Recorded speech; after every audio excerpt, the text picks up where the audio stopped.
So, hello, everybody. We wanted to start with this question, which is, where do you go when your Wi-Fi is down? Do you go to the cafe next door? Are you able to even take your Zoom calls and your meetings and do your banking? It's a very frustrating experience, right?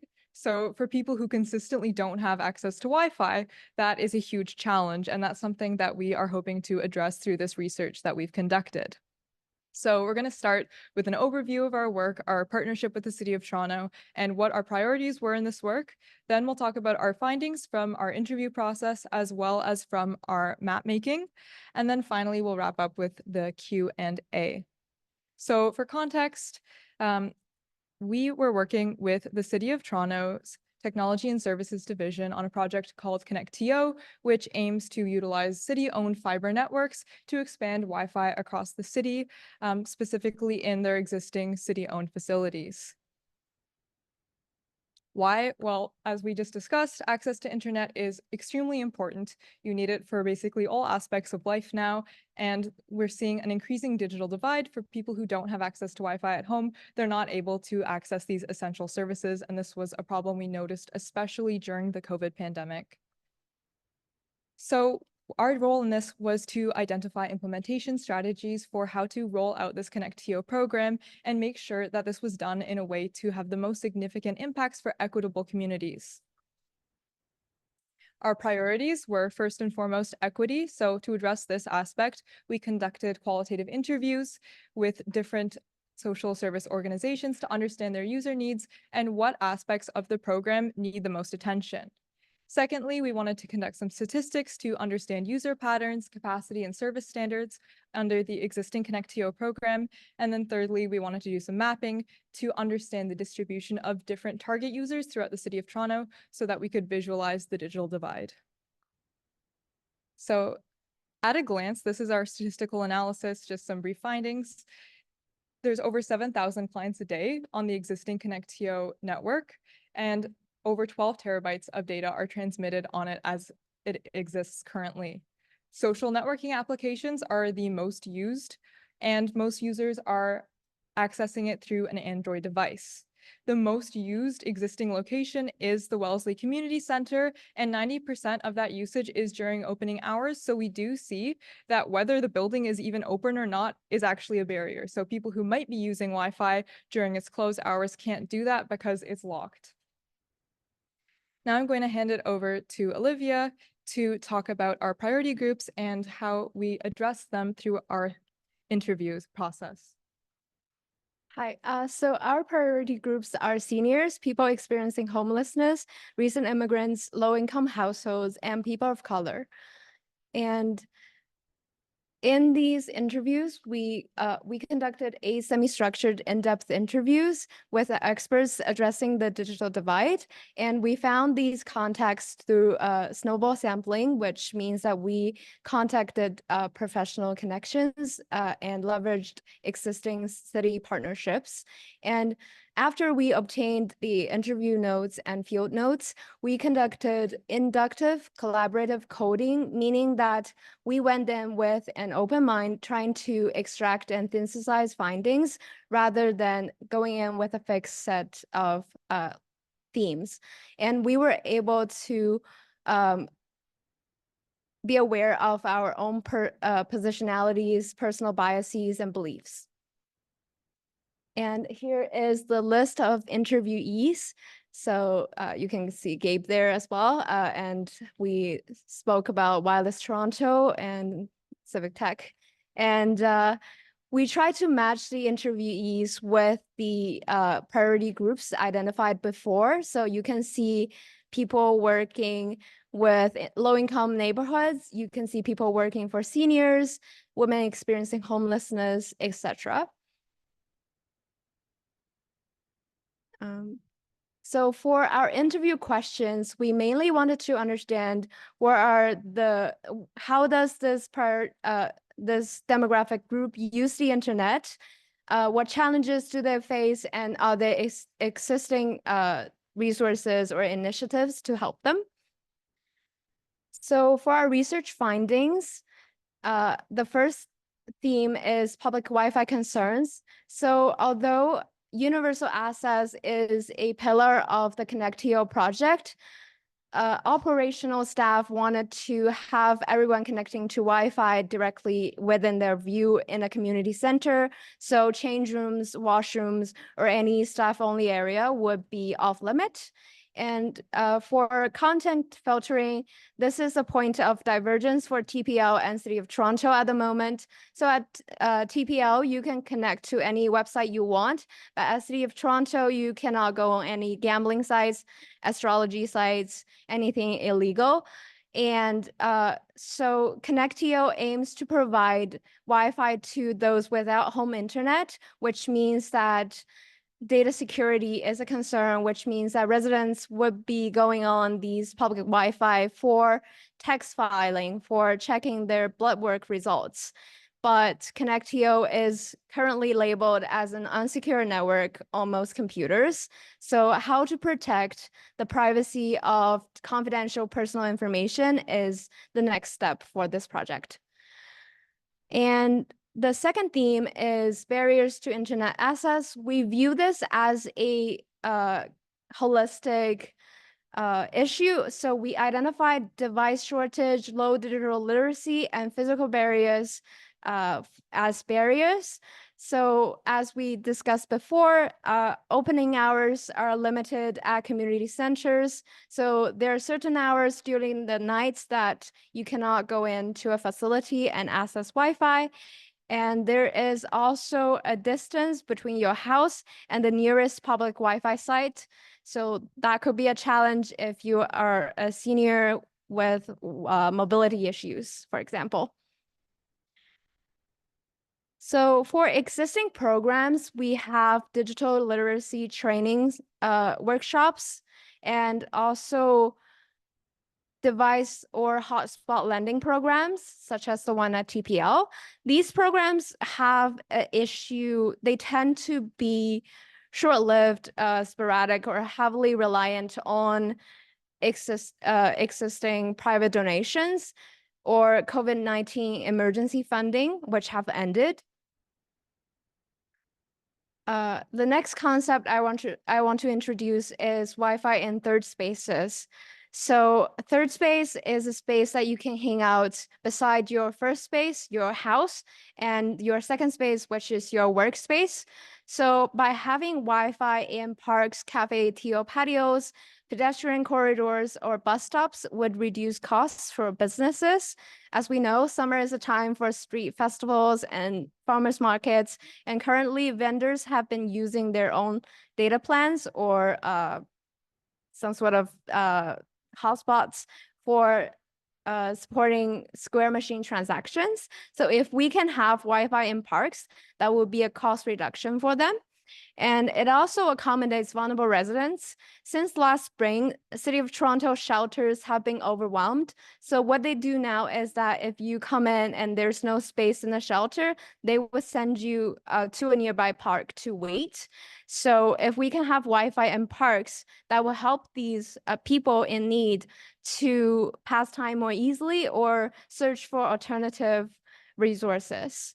And it will also help build a multi-use public space that can be enjoyed by all age groups. Last point I want to make is program promotion. So currently there's no low awareness for the ConnectTO Wi-Fi, and even some community center staff didn't know that they had Wi-Fi till a few months later. So we would recommend simple signs such as this one that you see on the right here. And we also recommend clear connection instructions and landing pages redirecting to general social services. So this one's from TPL. And this is an example of TPL landing page versus City of Toronto terms and conditions. So TPL has a more straightforward statement of a few sentences, while City of Toronto has a more complex statement, which not many people read. Okay, I'll pass it back on. So the second major chunk of our project was to map, as we already told you. So let's just dive right into that.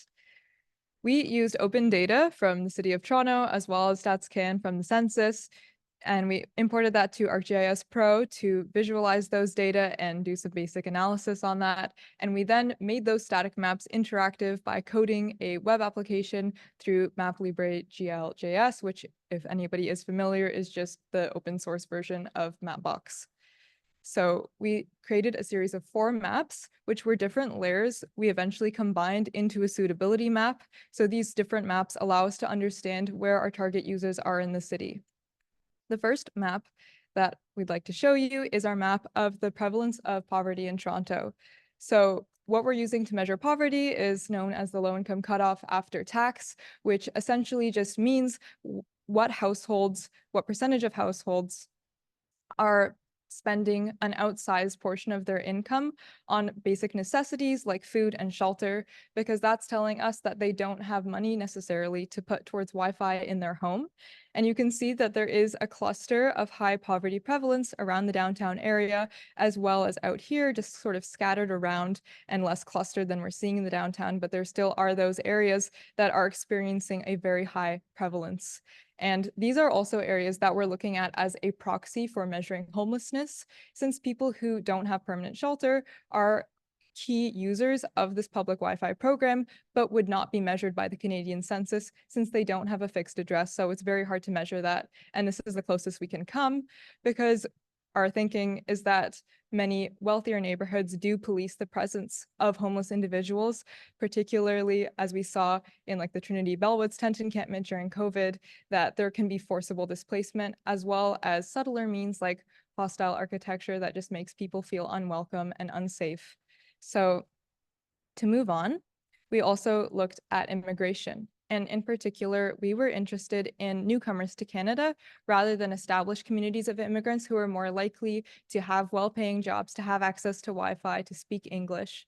And so to measure that, we looked at people who were not Canadian citizens, so who had not yet attained that status. And so we measured the proportion of non-Canadian citizens in each dissemination area. And we do see a lot of overlap with areas of high poverty prevalence here as well as here, although it's not an exact one-to-one, there are some interesting differences. To move on then, we also looked at walking distance to TTC stops. So we're looking at bus stops, streetcar stops, subway stops, all of it. And we can see that there is pretty good coverage across the entire city, but there are some areas that are more than 500 meters away from a station. And looking at the transit scholarship, we deemed that to be, farther than most people would like to walk when they are using public transit to get somewhere. So if it's in one of these yellow areas, unless you live there or you have a personal vehicle, it's not accessible. And so we would not recommend those locations for siting new public Wi-Fi.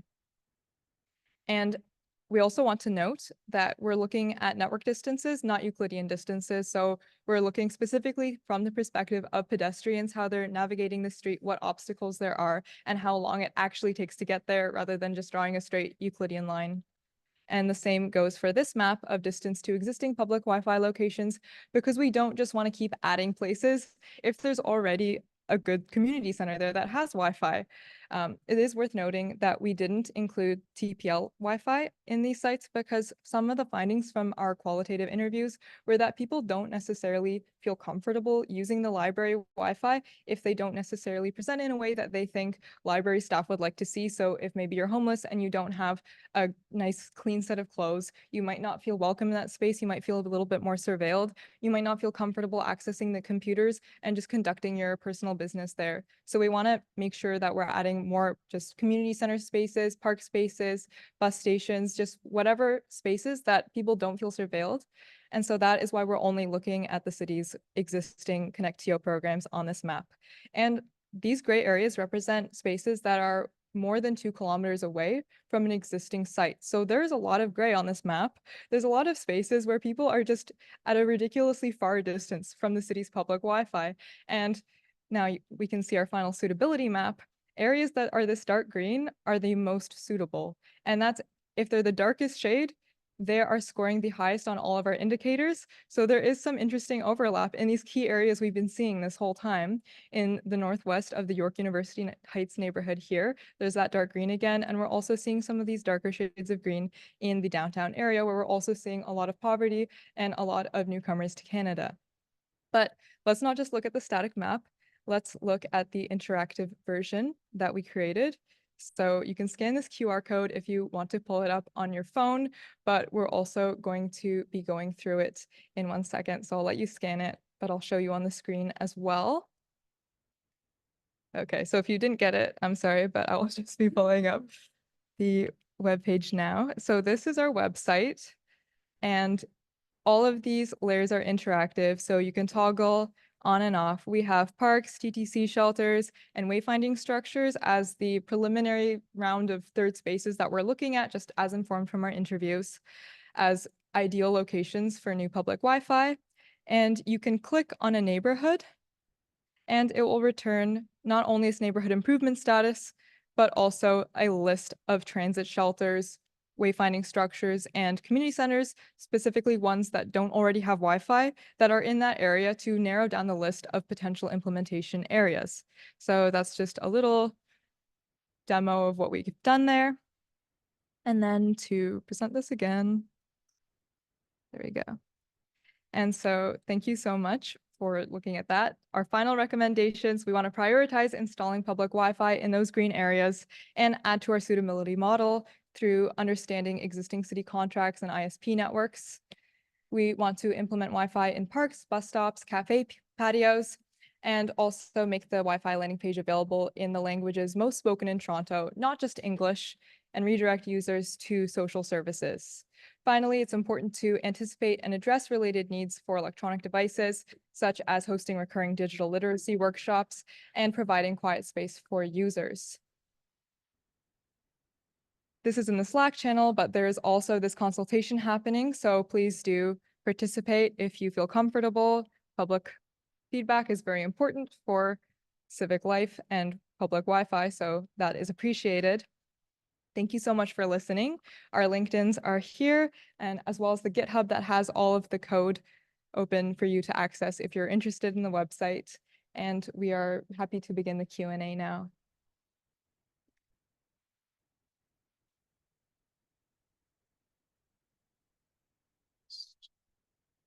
Small. Questions? If you're online, just put a Q in the chat. Is one over there?